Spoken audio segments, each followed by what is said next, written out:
Branches और types of ethics. Ethics की कितनी इकसाम हैं या कितनी शाखें हैं? तो इसकी 4 इकसाम हैं। पहली है डिस्क्रिप्टिव एथिक्स, दूसरी है नॉर्मेटिव एथिक्स, तीसरी मेटा एथिक्स और चौथी applied ethics.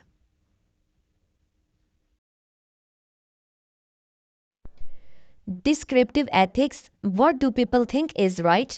What are people's beliefs about morality? It is also called comparative ethics. Descriptive ethics, descriptive word निकला है डिस्क्राइब से, और डिस्क्राइब का मतलब होता है बयान करना। पहला पॉइंट है what do people think is right, मतलब लोग क्या सोचते हैं क्या सही है। दूसरा पॉइंट है what are peoples believes about morality, morality या इखलाकियात के बारे में लोगों का क्या मानना है, लोगों के क्या बिलीव्स हैं। It is also called comparative ethics. इसको कंपैरेटिव एथिक्स भी कहते हैं क्योंकि इसमें कंपेयर किया जाता है एक सोसाइटी में रहने वाले लोगों को दूसरी सोसाइटी के साथ। Example: Lawrence Kohlberg, American psychologist, questioned a group of boys what would be right or wrong action for a man facing a moral dilemma. Should he steal drugs to save his wife or refrain from theft even though that will lead to his wife's death? Lawrence Kohlberg एक अमेरिकी माहिर नफ्सियात थे।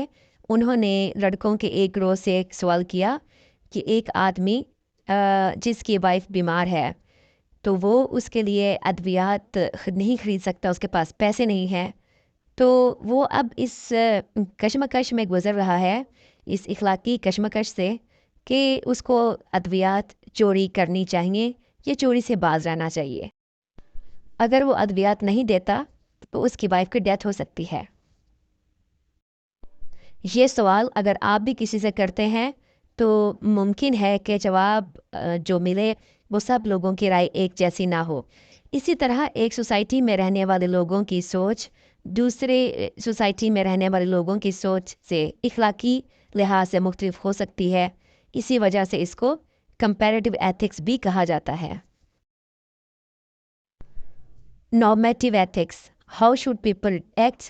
This is a branch of ethics that depends on norms. It is also called prescriptive ethics. Tit for tat is an example of normative ethics.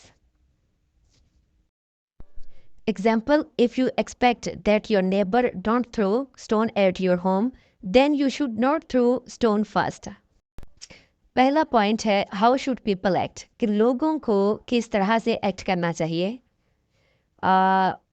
ये जो branch है ethics की, ये depend करती है नॉर्म्स के ऊपर। इसको हम प्रेस्क्रिप्टिव एथिक्स भी कहते हैं। टिट फॉर टैट, अदले का बदला। इसकी एग्जांपल है, मिसाल के तौर पर अगर आप ये चाहते हैं कि आपका हमसाया आपके घर पे पत्थर ना फेंके और आप ये उसे पक्को कर रहे हैं, तो फिर आपको भी चाहिए कि आप भी पहल ना करें और उसके घर पे पत्थर ना फेंके।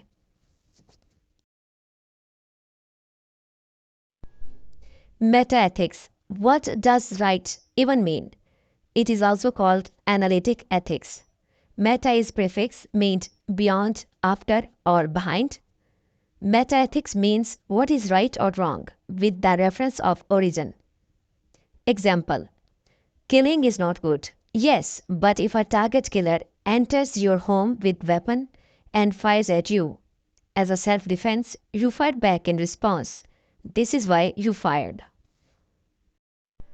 सबसे पहले बात करते हैं लफ्ज़ मेटा की। मेटा एक प्रीफिक्स है, एक सबका है। जिस तरह इंग्लिश में दूसरे प्रीफिक्सेस होते हैं, मसलन को है, को एजुकेशन, को ऑपरेशन। इसी तरह प्री है, PRE, pre medical, pre engineering. इसी तरह ये मेटा भी एक प्रीफिक्स है और इसका मतलब है बियॉन्ड, आफ्टर और बिहाइंड। इन तीनों अल्फाज का मतलब ये है कि पहले क्या हुआ, यानी इशारा है ओरिजिन की तरफ। अगर कोई अमल होता है, कोई एक्शन दिया जाता है, उसको अगर राइट कहा गया है तो उसके ओरिजिन की तरफ जाना होगा और देखना होगा कि क्या जिसको सही कहा जा रहा है वो वाकई सही और क्यों सही है। जैसा कि किलिंग या कत्ल कानूनी लिहाज से और इखलाकी लिहाज से ठीक नहीं है, लेकिन अगर कोई टारगेट किलर आपके घर घुस आता है, वो असले से लैस है, आप पे फायरिंग करता है, आप सेल्फ डिफेंस में उस पर फायरिंग करते हैं और वो हलाक हो जाता है, उसका कत्ल हो जाता है, तो ये इखलाकी और कानूनी लिहाज से ठीक होगा। तो मेटा एथिक्स में हम एनालाइज बेसिकली करते हैं कि मुशाहदा करते हैं, तजिया करते हैं कि जो अमल हुआ है उसकी रीज़न क्या थी, इसी वजह से इसे एनालिटिक एथिक्स भी कहा जाता है। This one is fourth and last branch of ethics, applied ethics. How do we take moral knowledge and put it into practice?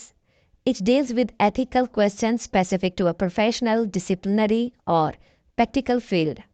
Example: various professionals like doctors, teachers, journalists, and even many organizations have their code of ethics which they apply in their professional field.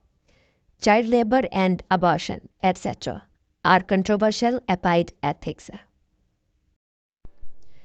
Applied ethics, सबसे पहले हम लफ्ज़ पे गौर करते हैं। Applied का मतलब होता है अप्लाई करना। मतलब हम जो इखलाकी तौर पर इल्म हासिल करते हैं, हम उसको किस तरह से अप्लाई करते हैं, यानी अपनी प्रैक्टिकल फील्ड के अंदर या प्रैक्टिस में हम उसको किस तरह से लेके आते हैं। How do we take moral knowledge and put it into practice.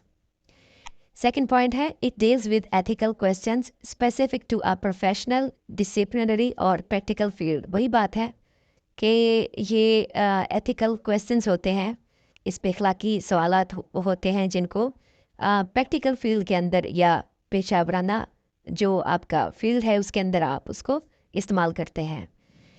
एक एग्जांपल के अंदर वर्ड यूज़ हुआ है चाइल्ड लेबर और अबॉर्शन का, तो ये मुतनाज़ रहा है।